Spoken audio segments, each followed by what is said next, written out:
The words came from my 8-year-old niece during dessert. We were sitting around my parents' dining table. 17 people crammed into a space meant for 12. The turkey had been carved, the sides devoured, and my mother was bringing out 3 different pies when Maya said it. "Aunt Jennifer, Mom says you're just the leftovers of the family." The table went quiet for exactly 2 seconds. Then my sister Christine laughed. A few cousins joined in. My Uncle Tom chuckled into his coffee. My father looked uncomfortable but said nothing. My mother busied herself cutting pie. Maya looked confused by the reaction, clearly not understanding what she'd repeated or why the adults found it funny. She was 8. She just said what she'd heard her mother say at home, probably multiple times, based on how easily the phrase rolled off her tongue. My partner, Sarah, reached for my hand under the table. I squeezed back and stood up calmly. "We're going to head out," I said, my voice steady. "Oh, come on," Christine said, still smiling. "It's just a joke. Don't be so sensitive. We have an early morning tomorrow." I walked to the coat closet and pulled out our jackets. "Jennifer, stay for pie," my mother said weakly. "Thank you for dinner. It was lovely." I kissed her cheek and headed for the door. Sarah followed without a word. We drove home in silence for the first 10 minutes. Then Sarah spoke. "I'm so sorry you had to hear that." It's not the first time Christine said something like that. Just the first time she used her daughter to say it. The way everyone laughed made it worse. They always do. It's easier to go along with Christine than to challenge her. Sarah reached over and squeezed my hand again. We'd been together for 3 years. This was her second Thanksgiving with my family, and I could see her reassessing whether there would be a third. The term leftovers had followed me my whole life, though usually more subtly. I was the younger sister by 5 years. The one who came along when my parents thought they were done having children. Christine had been the center of their world before I arrived and disrupted everything. She'd never quite forgiven me for existing. As we grew up, the dynamic solidified. Christine was the golden child. Popular, outgoing, married her college boyfriend at 23 in a wedding that cost $40,000. Had Maya 2 years later. Bought a beautiful house in the suburbs. From the outside, her life looked perfect. I took a different path. I came out as gay at 19, which my parents handled with polite discomfort rather than acceptance. I spent my 20s building my software consulting business instead of settling down. Met Sarah at 32. We lived in a modest condo, drove practical cars, and didn't feel the need to prove anything to anyone.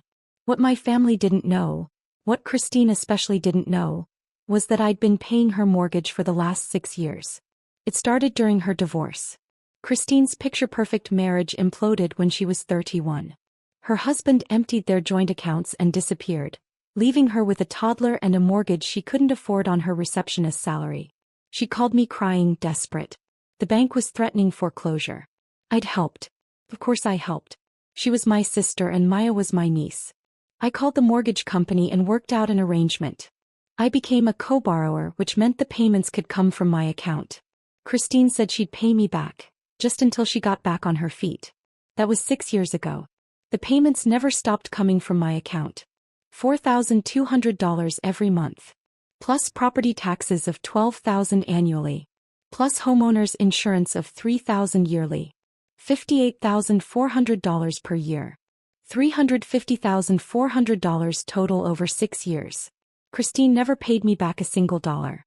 After the first year, she stopped mentioning it entirely. I don't think she even looked at her mortgage statements anymore.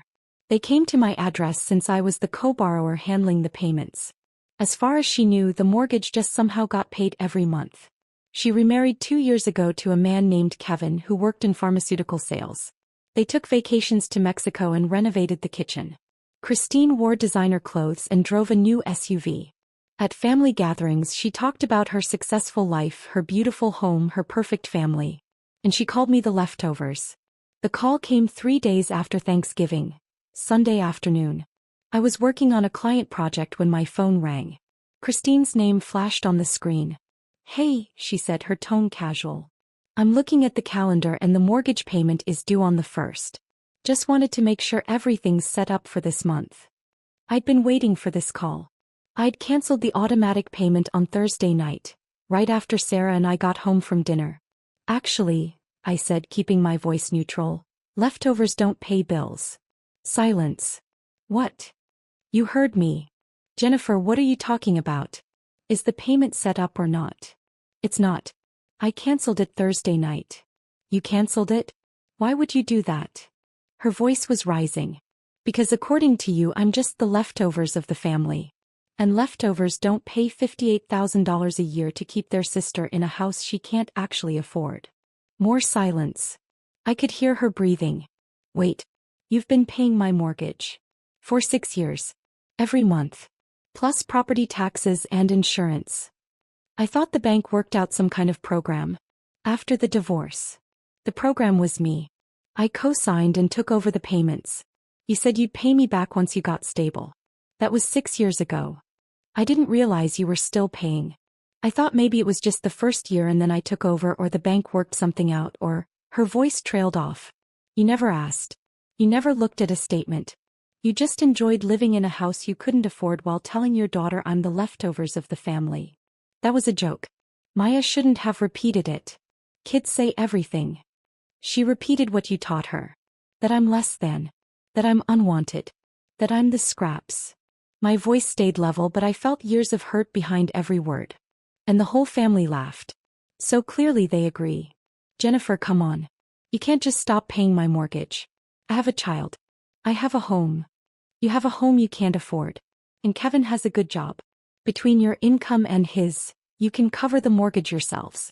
It'll be tight but that's what budgets are for. But the payment is due in 3 days. Then you should make arrangements to pay it. I don't have $4,000 just sitting around. That's not my problem anymore. I've paid $350,000 over 6 years. I'm done. This is insane. You're going to ruin my life over a stupid comment. No, Christine. I'm going to stop funding your life after you made it clear what you think of me. There's a difference. She hung up on me. I set down the phone and went back to work. The calls started within an hour. First my mother, then my father, then Uncle Tom. Christine had told them her version. I was vindicatively destroying her life over a harmless joke. I was putting my niece's home at risk. I was being unreasonable and cruel. I told them all the same thing. 6 years. $58,000 per year. $350,000 total. Not a word of gratitude. Not a single repayment. And then teaching her daughter to call me leftovers while the family laughed. My mother sighed. I didn't know you were paying her mortgage. Christine didn't want anyone to know. It would ruin the image of her perfect life. But Maya. Think about Maya. I am thinking about Maya. She's learning that she can treat people terribly and still expect them to fund her lifestyle. That's not a lesson I want to reinforce. Your sister needs help. She needs to learn to live within her means. Kevin makes $90,000 a year. Christine makes $35,000. They can afford a $4,000 mortgage if they cut the vacations and the designer clothes and the new cars. They just don't want to. My father called next. His approach was more direct. You're really going to do this? Let your sister lose her house. I'm going to stop paying for a house that isn't mine while being treated like I'm worthless. She apologized for the comment. No, she didn't. She said it was a joke and I'm too sensitive. What do you want from her? Nothing. That's the point. I don't want anything. I'm just done giving. He didn't have a response to that. The mortgage payment came due on December 1st. Christine didn't make it. I knew because the mortgage company sent me notifications as a co-borrower. They called Christine directly, but she apparently didn't answer or couldn't come up with the money. By December 5th she called me again. They're charging late fees. My credit is going to be destroyed. Then make the payment. I can't. I don't have it. Kevin's paycheck goes to his child support and car payment. My paycheck covers groceries and utilities. We don't have an extra $4,000 lying around. Sell something. Cancel your vacation. Return the clothes. I don't know, Christine. Figure it out like every other adult who has to pay their bills. You're really going to let this happen. I'm really going to stop preventing it from happening. There's a difference. I could lose my house. You could. Or you could make hard choices. Downsize. Get a roommate. Find a better paying job. Live somewhere affordable. I paused. You have options. You just don't like them. I can't believe you're doing this to me. I'm not doing anything to you. I'm just not doing everything for you anymore. She hung up again. By mid-December, Christine and Kevin had put the house on the market. They couldn't afford to keep it without my payments, and they couldn't qualify for a refinance without me as a co-borrower. The house sold quickly. It was a seller's market, and the place was in good condition thanks to all those renovations they'd done with money they should have been saving for their mortgage. They moved into a smaller house in a less prestigious neighborhood. Still nice, still safe, but not the showcase property Christine had been using to prove her success. They couldn't afford private lessons for Maya anymore or the annual beach vacation. Christine had to buy clothes at Target instead of Nordstrom. Christmas was awkward. My parents hosted and Christine barely spoke to me. Kevin seemed embarrassed but cordial. Maya asked me quietly if I was mad at her. No, sweetie. I'm not mad at you. You didn't do anything wrong. Mom said you stopped helping us because I said the leftovers thing. I knelt down to her level. Your mom said something that hurt my feelings and you repeated it because you didn't know better. That's not your fault. But grown-ups have to be responsible for their choices. Your mom made choices about money that meant she needed my help. Then she was unkind to me. So I stopped helping. That's about the grown-ups, not about you. Are you still my aunt? Always. No matter what. She hugged me and I felt some of the tightness in my chest ease. Whatever else happened, I didn't want Maya to carry guilt for her mother's words. In March, 4 months after the incident, Christine called me. Not about money. Not about the house. Just a talk. I'm in therapy, she said. Working through some stuff. That's good. The therapist asked me why I called you the leftovers. I said it was just a joke, but she pushed me on it. Made me really think about it. Christine's voice was quieter than I'd ever heard it. I think I've been jealous of you for a long time. Jealous? Of me? You're so self-sufficient. You built your own business. You found Sarah and you're happy. You don't care what anyone thinks. I've spent my whole life trying to prove I'm successful and worthy and perfect. And you just exist without needing that validation. I didn't know what to say. And then I found out you've been paying my mortgage for 6 years. That the house I was so proud of, that I used to show off my success, was actually evidence that I couldn't support myself. That my little sister, the leftover, was the one holding my life together. She laughed bitterly. The therapist said I was projecting my own fears onto you. That calling you the leftovers was really about how I felt about myself. Christine, I didn't help you to hold it over you. I know. Which makes it worse. You helped because that's who you are. And I repaid you by being cruel. He was crying now. I'm so sorry. For the comment, for Maya repeating it, for taking your money and never acknowledging it, for everything. You deserved so much better from me. Thank you for saying that. I don't expect you to start helping again. We're managing. It's tight, but we're managing. Kevin picked up extra shifts. I'm looking for a better paying position. We're actually living within our budget for the first time in years. How does that feel? Stressful. But also kind of freeing. Like I don't have to pretend anymore. We talked for another 20 minutes. It wasn't reconciliation, not yet. But it was honest. Maybe the most honest conversation we'd ever had. Sarah found me after the call and saw the tears on my face. You okay? Yeah. Christine apologized. Actually apologized. Think she means it? I think she's starting to understand some things. Whether she changes, that's up to her. Sarah pulled me close. You did the right thing. Setting that boundary. It didn't feel right at the time. It just felt necessary.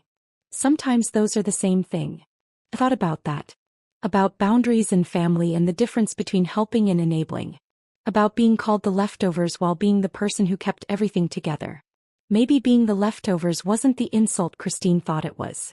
Leftovers were what sustained you after the feast was over. They were the practical, necessary parts that kept you fed when the celebration ended. They were what you returned to when the show was finished. I'd spent my life being the leftover, the one who showed up, did the work, asked for nothing and kept going. Maybe it was time to reclaim that word. To own it as something other than an insult. Because at the end of the day, when everyone else's performance was over, the leftovers were what remained. Thought. Sustaining. And that was enough.